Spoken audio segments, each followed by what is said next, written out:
안녕하십니까. 전기차 읽어주는 남자 정인남입니다. 네, 오늘도 테슬라 소식으로 여러분들 찾게 되었습니다. 드디어 기다리던 크리스마스. 테슬라 오너라면은 다들 기다리고 있는 할리데이 업데이트가 드디어 뿌려지기 시작했습니다. 이게 생각보다 빨리 뿌려지는 것 같아요. 저는 올해 지나서 업그레이드가 될 줄 알았거든요. 작년에가 그랬지 않습니까? 그래도 이번에는 빨리 준비를 해준 것 같습니다. 예전에는 테슬라가 업데이트가 즉각이었는데 어떻게 보면은 이 소프트웨어 버전이나 이 하드웨어가 파편화된다라고 해야 될까요?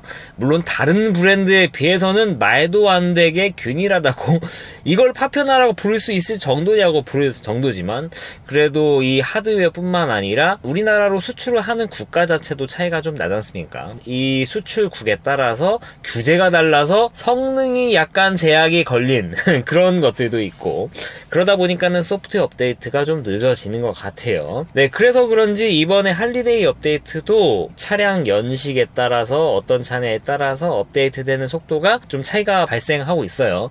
처음 업데이트 들어온 게 모델 3 하이랜드, 그 다음 지금 들어오고 있는 게 모델 Y RW인데 2024년 모델, 정확히는 하드웨어 4를 탑재한 모델부터 들어가고 있습니다. 지금 하드웨어 3를 탑재한 모델 Y 중국산 그리고 미국산 모델 3 전부 다 업데이트가 되지 않고 있고, 그리고 모델 S, 모델 X는 미국산도 업데이트가 되고 있습니다. 네, 이렇게 뭔가 말아보니까 좀 파편화가 된 것 같기도 하고, 예전에 이런 거 자체가 없는 게 테슬라의 좀 장점이었는데 네, 아무튼 간에 저는 하드웨어 3.0 쓰는 20년식 모델 3니까 받지 못했죠. 하지만 커뮤니티 통해서, 유튜브를 통해서 저도 간접 경험을 하고 있는데 근데 역시 예상했던 일들이 좀 벌어지고 있었어요. 아까 말씀드린 것처럼 미국산이냐 중국산이냐 이로 인한 규제에 의한 차이에 의해서 발생하는 이런 차이 같은 것들이 보이기 시작했더라고요. 어떤 것들이 차이가 있는지 말씀을 드려야겠죠. 보여드리는 것은 하이랜드 버전이고 이것은 모델 3 구형 버전입니다. 약간 좀 차이가 발생하기 시작했어요. 이거를 매뉴얼에서도 이야기를 하고 있습니다. 일단 참고해서 판매지역 차량 구성, 구입한 옵션 및 소프트웨어 버전에 따라서 향상된 스마트 차량 호출, ASS라고 하죠. 이런 것들이 장착되지 않거나 기능이 설명한 것과 동일하게 작동하지 않을 수 있다. 뭔 말이야. 그러니까 매뉴얼에 써놓고는 있는데 이대로 작동 안 할 수가 있어요 라고 지금 면피를 하고 있는 게 보이고 있죠. 네, 물론 이거는 여기 구형도 마찬가지입니다. 근데 이게 왜 이걸 보여드리냐면은 이번에 할리데이 업데이트 중에 액츄얼리 스마트 서먼, 향상된 스마트 차량 호출이 우리나라에 같이 출시가 되었다는 것이죠. 네, 근데 이게 중국산이냐에 따라 그리고 미국산이냐에 따라서 차이가 좀 많이 벌어지는 것들이 있어가지고 간단하게 말씀을 드리겠습니다. 네, 작동 범위예요. 액츄얼리 스마트 서머는 제가 말씀드렸다시피 코스트코 미국형이죠. 우리나라 쯤은 청라 코스트코 느낌인데 얘를 차를 불러오는데 쓸 수 있을 정도로 정말 탁월한 성능을 보여주는 스마트 서먼이라고 보실 수 있는데 문제는 뭐냐, 여기 보시면은 차량 호출을 활성화하려면은 모바일 기기가 차량에서 6m 이내에 있어야 된다라고 지금 이렇게 표기를 하고 있어요. 잠깐만, 6m? 6m?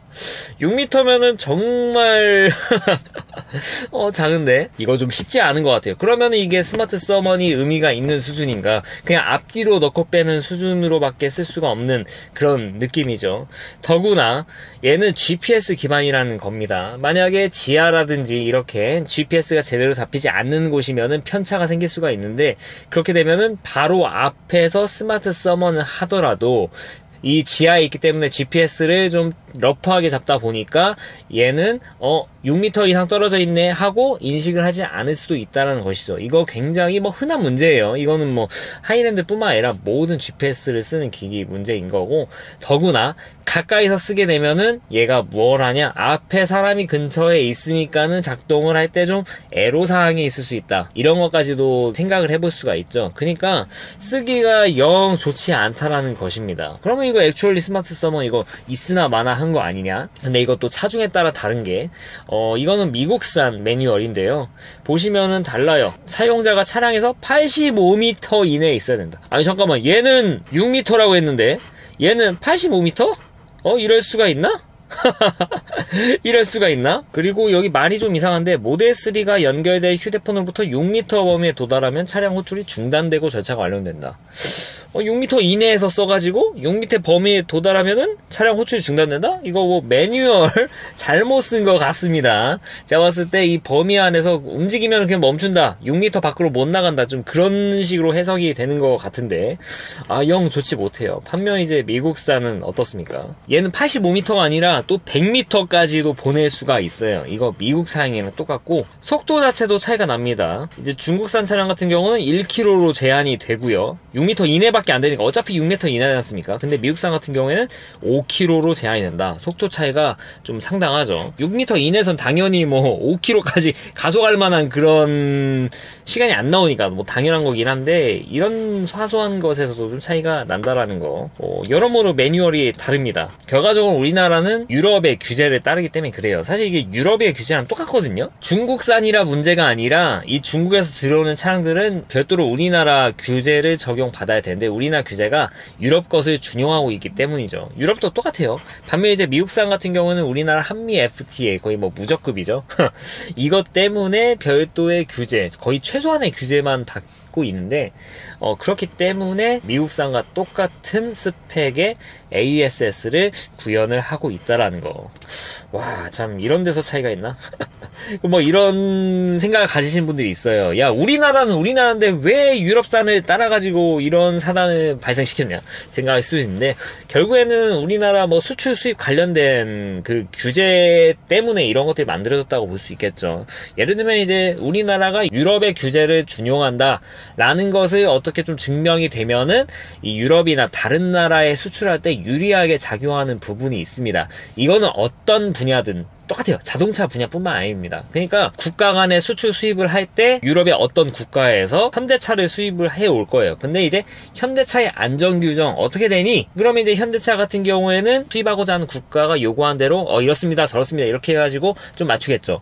이런데 시간이 상당히 소요가 됩니다. 하지만 예를 들면 이제 우리나라가 우리나라는 유럽의 기준을 충족하는 것에 따르고 있기 때문에 이런 것들을 저희가 충족하고 있습니다라고 하면은 수입을 하는 입장에서는 이런 규제를 충족하네 저런 규제 충족하네 아니 잠깐 너네 유럽 규정 따른다고? 그러면 우리가 이렇게까지 심도 있게 보지 않아도 될 것 같은데 증명이 되는 거네? 괜찮네? 뭐 이런 식으로 간소화가 할 수 있다는 것이죠. 네, 그렇기 때문에 우리나라만의 별도의 독자 규정 당연히 좋기는 한데 수출 수입하는 데 있어서 그게 유리할지는 좀 봐야 되는 문제가 있죠.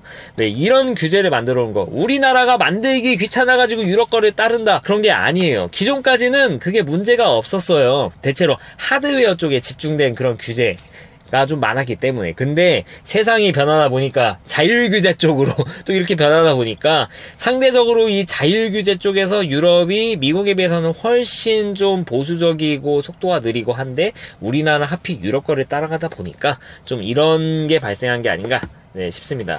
이건 뭐 누구의 탓도 아니고 뭐 한국의 탓도 아니고요. 뭐 미국의 탓도 아니고 유럽 탓도 아닙니다. 그냥 어쩔 수 없는 규제가 기술을 따라가지 못하는 그런 현실이라고 보시면 될 것 같아요. 다만 유럽도 이러한 부분에 대한 규제 개선의 필요성을 인식을 하고 있기 때문에 규제 같은 것들이 점진적으로 풀릴 거라고 저는 생각을 하고 있어요. 실제로 뭐 제가 저번에도 영상 말씀드렸죠. UNEC 해가지고 단계별로 개선이 되고 있다라고 말씀을 드릴 수 있을 것 같습니다. 아무튼 유럽 규제를 준용하는 한국의 규제를 따라야만 하는 중국산 모델 3, 모델 Y를 타시는 분들에게는 다소 좀 안타까운 소식이라고 볼 수 있을 것 같습니다.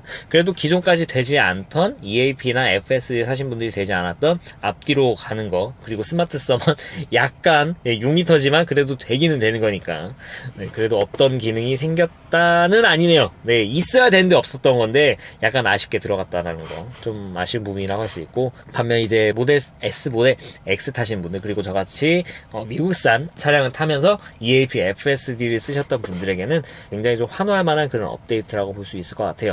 이거 저도 업데이트 들어오면은 회사 안에서 주차장에서 복잡한 이 루트 같은 것들이 있거든요. 그런 것들을 직접 영상으로 보여드리면서 좀 소개를 시켜드릴 기회가 될 수 있을 것 같습니다. 근데 액츄얼리 스마트 서머에 대해서 말씀드렸고, 이것만 업데이트가 되냐? 네, 비전 파크도 드디어 들어왔습니다. 네, 이거는 진작 좀 들어왔어야 됐는데 다소 좀 업데이트가 늦었죠. 그래도 굉장히 좀 좋아진 것 같아요. 이거는 중국산, 미국산 할 거 없이 뭐 6m 떨어질 그런 의미가 없지 않습니까? 네, 굉장히 기존에 비해서 속도도 빠르고 주차선도 잘 맞춘다라고 해요. 네, 이거 드디어 들어왔네요. 야, 드디어 들어왔어. 빨리 써보고 싶고, 정말 운전을 잘하는 사람에 비해서는 느리지만 평균보다는 그래도 빠른 듯한 수준, 그리고 운전 초보자보다는 주차를 잘하는 수준이라고 합니다. 기존에는 뭐 제가 말씀드렸지만 뭔가 예능용 그런 느낌이라고, 보여주기식 그런 거라고 말씀드렸는데 그런 수준은 넘어선 것 같습니다. 빨리 써보고 싶고요. 이거는 중국산이든 미국산이건 그렇게 큰 차이가 나지 않으니까 환호할 만한 업데이트라고 볼 수 있겠습니다. 아무튼 이거를 보면서 좀 느껴지는 것은 우리나라에 들어오는 FSD도 분명히 차별화가 돼서 들어올 가능성이 있다는 거. 뭐 제가 뭐 예전에 말씀드렸지만 결국에는 우리나라의 미국산 차량들은 FTA 때문에 지금 미국에 있는 소프트웨어 우리나라에 들어와서 살짝 tweak해서 운용하는 거 전혀 문제가 없습니다. 하지만 중국산 차량 그리고 유럽의 규제를 준용하는 우리나라의 이 규제 특성상 유럽 거 보시면은 지금 유럽의 문제가 뭐냐면은 뭔가 의사 결정을 할 때 다 일일이 승인을 해줘야 되는 부분이 있습니다. 근데 이것도 내년 되면은 규제가 개선이 된다는 얘기들이 있으니까 그래도 약간 좀 늦어지겠죠. 그래서 저는 생각보다 미국산 차량들은 FSD가 빨리 오게 될 수도 있다라는 그런 생각이 들고, 중국산은 유럽의 추이를 좀 지켜봐야 되지 않을까, 네, 그런 생각이 듭니다. 네, 그리고 두 번째 소식. 네, 이거에 대해서는 커뮤니티에 올려주신 분이 없어가지고 제가 좀 찾아봤습니다. 네, 이 에너지 앱이 좀 바뀌었다라고 하죠. 기존에 보던 에너지 앱하고는 살짝 좀 다른 모습입니다. 네, 기존 같은 경우에는 어떻습니까? 에너지 사용량 그래프가 우리나라 기준으로 10km, 25km, 50km 이 정도 전비를 유지하면은 너는 이 정도 갈 수 있어 라고 이렇게 표시를 해주는 시스템이었죠. 근데 이게 많이 바뀌었습니다. 어떻게 보면은 다른 제조사에서 하는 거랑 비슷하게 따라간 거라고 보시면 될 것 같아요. 어떤 식이냐? 제가 뭐 장점이라고 볼 수 있었던 게 기존에 10km, 25km, 50km 평균을 가지고 주행 가는 거리 보여주니까 좀 더 정확하지 않느냐 이렇게 말씀을 드렸는데 이게 확 바뀌었습니다. 이제 앞으로는 이렇게 세부적으로 3개가 나눠진 게 아니라 고정, 한 가지로 고정인데 이 조건이 200마일, 한국 기준으로 300km의 평균 전비를 가지고 앞으로의 예상 주행 가는 거리를 보여준다라는 것이죠. 어떻게 보면 다른 제조사와 비슷하게라고 말씀드린 게, 다른 제조사가 보통 이런 방식의 이 주행 가는 거리를 산정해 준다라는 것이죠. 이게 평균을 보는 범위가 많이 늘다 보니까 순간 악셀 가지고 주행 가는 거리가 갑자기 이렇게 엄청 널뛰기 하고 이런 것들이 좀 줄었다라고 생각하시면 될 것 같아요. 예를 들면 이제 평균 10km를 가지고 앞으로 남은 잔량의 배터리를 가지고 주행할 수 있는 주행 가는 거리를 이렇게 보는 것보다는 300km로 이렇게 넓게 보면은 그 편차가 좀 줄어들겠죠. 강제로 이렇게 변환된 거고, 이런 거에 대해서는 이제 좋게 보실 분도 있고 나쁘게 보실 분도 있죠. 보통의 일반적인 주행을 하시는 분들에게는 이게 방식이 사실 맞아요. 10, 25, 50은 이게 너무 어떻게 보면 좁다라고 해야 될까요? 근데 300 정도로 보면은 뭐 RWD 기준으로는 거의 한 사이클에 가깝게 주행한 것을 가지고 예상 주행 가는 거리를 산정하기 때문에 좀 더 정확하게 볼 수 있다라는 것이죠. 50km는 사실 좀 짧잖아요. 좀 아쉬운 게 여기서 한 단계 더 나아가서 모니터상에 뜨는 주행 가는 거리 표시하는 것도 EPL 기준이 아니라 300km를 주행했을 때의 평균 전비를 이용해서 얼마큼 갈 수 있는지 보여주는 거를 선택하는 옵션이 있었으면 좋겠어요. 그러니까 여기 모니터 저희 가운데 쪽 좌측에 상단에 보이는 그 배터리 퍼센테이지 보이는 거 있지 않습니까? 거기에다가 표기를 해주라는 것이죠. 보통 사람들은 여기에 남아있는 걸 가지고 주행 가는 거리가 얼마 남았는지 보지, 저처럼? 아니면 이거를 알고 있는 사람들처럼 에너지 앱을 켜가지고 이렇게 보는 경우는 생각보다 좀 드물다라는 거. 제가 아는 테슬라 오너들은 이게 있는지도 관심이 없어요. 저 같은 유튜버나 관심이 있지. 그리고 여러분들처럼 제 목소리를 듣는 분들이야 좀 관심이 있지. 보통의 테슬라 오너들은 여기까지 안 가더라고요. 아무튼 그렇기 때문에 이거를 선택할 수 있는 옵션을 줘야 된다. 그래야 이거 어디 주행 가는 거리 테스트할 때 이 정도 정도 주행했는데 이 정도 남았으니까 테슬라는 이 정도 갈 수 있습니다 여러분 하는 분들이 좀 줄어들지 않겠습니까? 네, 이것도 뭐 이렇게밖에 인식할 수 없게 만든 테슬라의 문제라고 봐야 될 것 같아요. 아무튼 좀 더 보기 편하고 적절하게 볼 수 있게 바뀌었다라는 거. 그리고 약간 인터페이스도 바뀌었죠. 이 전비가 원래는 이쪽에 가운데에 떴었는데 이 자리에 있었는데 위로 올라갔고, 그리고 주행 가는 거리가 여기에 뜨게 되어 있습니다. 원래는 이제 전비 뜨던 곳. 그리고 여기에 어떻게 표시가 되어 있냐, EPA 기준보다 얼만큼 높게 주행하고 있는지를 보여주고 있어요. EPA 기준이랑 똑같다라고 하면은 모니터 상에 뜨는 주행 가는 거리랑 똑같이 운행할 수 있다라고 말씀드렸죠. 이런 거를 좀 더 보기 쉽게 표기를 해준 거라고 보실 수 있을 것 같아요. 그러니까 EPA보다 높게 간다 그러면은 모니터상에 뜨는 주행 가는 거리보다 작게 간다, 그리고 얘랑 똑같이 간다라고 이해하시면 되고, 이거보다 EPA보다 전비가 좋게 뜬다라고 뜨면은요, 모니터상에 뜨는 주행 가는 거리보다 더 갈 수 있겠구나, 이만큼 할 수 있구나 라고 이해를 하시면 될 것 같습니다. 아무튼 이런 유저 인터페이스에 대한 업데이트, 이 업데이트가 계속 이루어지고 있습니다. 없었는데 생겼고, 생겼는데 계속 업데이트가 되더니 이렇게까지 바뀌었다. 계속 이런 쪽으로 업데이트를 해주는 게 바로 테슬라의 장점이라고 볼 수 있을 것 같아요. 네, 그리고 시간상 마지막 소식, 이 우리나라 업데이트에 들어오지 않은 아쉬운 업데이트가 있습니다. 네, 바로 강우량 체크, 그리고 도착지에 이런 날씨 같은 것들을 보여주는 업데이트가 있었는데, 우리나라에는 강수량 업데이트가 되지 않았어요. 이거 할리데이에 명확히 업데이트 된 건데 우리나라엔 빠졌습니다. 좀 아쉬운 부분이라고 볼 수 있고, 근데 여기서 우리나라는 영영 안 들어오는 거냐 이렇게 생각하실 필요 없어요. 제가 봤을 때, 네, 제 예상입니다. 일단은 제목 자체가 인텔의 차량, 아톰을 쓰는 차량에 이 업데이트가 들어갔다라는 그런 뉴스입니다. 그 말즉슨 인텔에는 이 업데이트가 처음에 안 들어갔었 라고 추론할 수 있는데, 맞아요. 원래 라이젠이 있는 차량에게만 이 강수량 체크 볼 수 있는, 이미지로 이렇게 볼 수 있는 게 업데이트가 됐었습니다. 와, 이런 데서 차별을 하나? 좀 아쉬운 부분이라고 볼 수 있는데, 근데 이게 며칠 안 지나서 바로 인텔의 차량들에게도 업데이트가 됐다라는 것이죠. 그 사이에 최적화가 끝났나 봅니다. 그래서 강수량을 비주얼라이제이션 한 것을 보실 수가 있습니다. 근데 우리나라는 들어오지 않았다고 말씀드렸죠. 이 말인 즉슨 제 생각엔 그렇습니다. 어차피 우리나라는 업데이트가 늦어지고 있기 때문에, 그래, 인텔 그리고 라이젠 둘 다 들어갈 수 있는 버전의 업데이트를 뿌리겠다, 그런 뜻이 아닐까요? 그러겠죠?